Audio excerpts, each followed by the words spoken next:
MilkUp application. હવે મિલ્કઅપ એપ્લિકેશનમાં આપણે પ્રોફાઇલ સ્ક્રીન વિશે સમજીશું. તો અહીંયાથી આપણે મિલ્કઅપ એપ્લિકેશન ઓપન કરી લેવાની છે. સૌ પ્રથમ આપણને મિલ્કઅપ એપ્લિકેશનનું ડેશબોર્ડ શો થશે. તો અહીંયા નીચે આપણને 4 ઓપ્શન આપેલા છે: ડેશબોર્ડ, ગ્રાહકો, ઓર્ડર અને પ્રોફાઇલ. તો અહીંયા આપણે પ્રોફાઇલ પર જવાનું છે. હવે આ મારા પ્રોફાઇલની આખી સ્ક્રીન છે. તો અહીંયા મારા એકાઉન્ટનું નામ છે મિલ્કઅપ ઇન્ડિયા, આ મારો લોગો છે. હવે સૌથી પહેલાં પ્રોફાઇલમાં જઈશ. તો પ્રોફાઇલમાં આજે મારા એકાઉન્ટનું નામ છે, એ મારો મોબાઈલ નંબર, અહીંયાથી હું વોટ્સએપ મોબાઈલ નંબર નાખી શકું છું. આ મારો પાસવર્ડ છે. અહીંયા ઈમેલ અને અહીંયા હું એડ્રેસ નાખીને વિગતો સાચવી શકું છું. અને આ કદાચ આ ડિટેલ્સ મારે કાઢવી હોય તો હું અહીંયાથી કાઢી નાખો પર ક્લિક કરીને આને ડિલીટ પણ કરી શકું છું. હવે અહીંયા પ્રકાર. તો પ્રકારમાં હું જે વસ્તુ સપ્લાય કરું છું તેના પ્રકારને પસંદ કરવાનો છું. તો અહીંયા હું દૂધ અને ઘી એ બંને સપ્લાય કરું છું, તો એ બંને ક્લિક રાખીશ અને છાશ પર કેન્સલ કરીને એને સબમિટ કરીશ. હવે હું જે પ્રકારનું પ્રોડક્ટ સપ્લાય કરું છું તે પ્રોડક્ટ મારે સિલેક્ટ કરવાનું છે. તો આ બધી મારી પ્રોડક્ટ છે.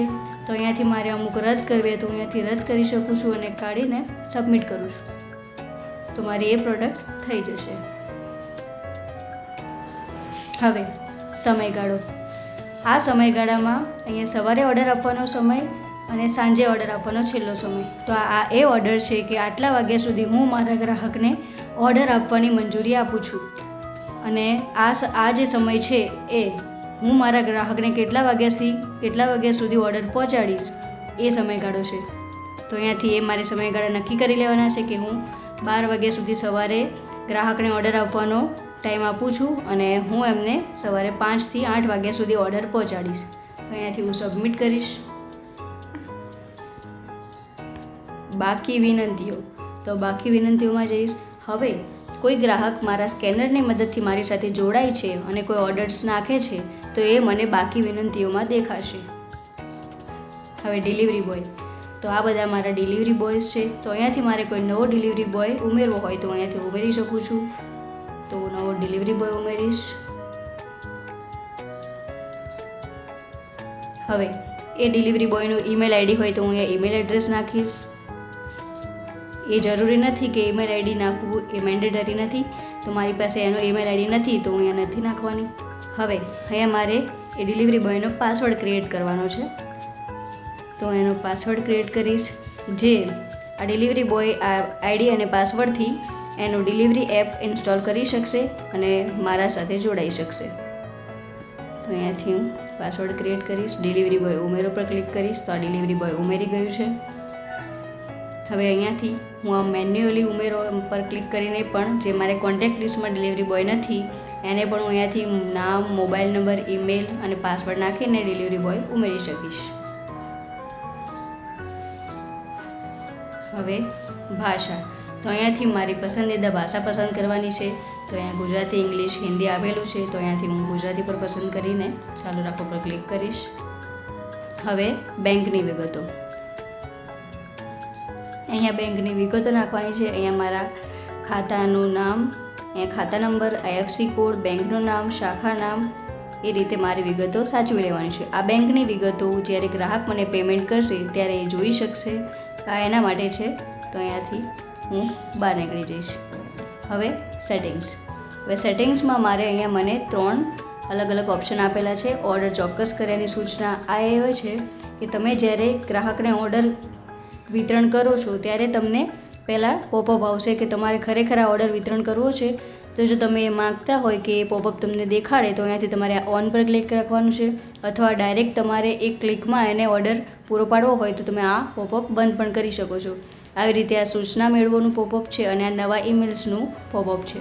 તો એ તમે ચાલુ બંધ તમારી રીતે કરી શકો છો. હવે સમાચાર. હવે મિલ્કઅપ એપ્લિકેશન તરફથી તમને કોઈ નવા સમાચાર જોવા હોય તો તમે આના ઉપર જઈને સમાચાર જોઈ શકો છો. હવે સૂચના. હવે તમે મિલ્કઅપ એપ્લિકેશનમાં રજિસ્ટર કરો કે તમે કંઈક અપડેશન વગેરે કરો છો તો એમાં તમને એ જે મેસેજ આવશે એ તમને અહીંયા દેખાડશે સૂચનામાં. હવે માર્કેટિંગ.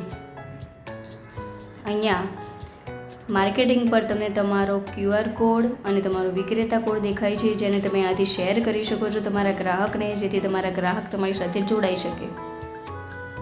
અને અહીંયાથી તમે નિમંત્રણ મોકલી શકો છો, જેથી કરીને એને એપ્લિકેશનની લિંક જશે તો એ એપ્લિકેશનની લિંકથી ડાઉનલોડ કરી શકશે. શેર કરો.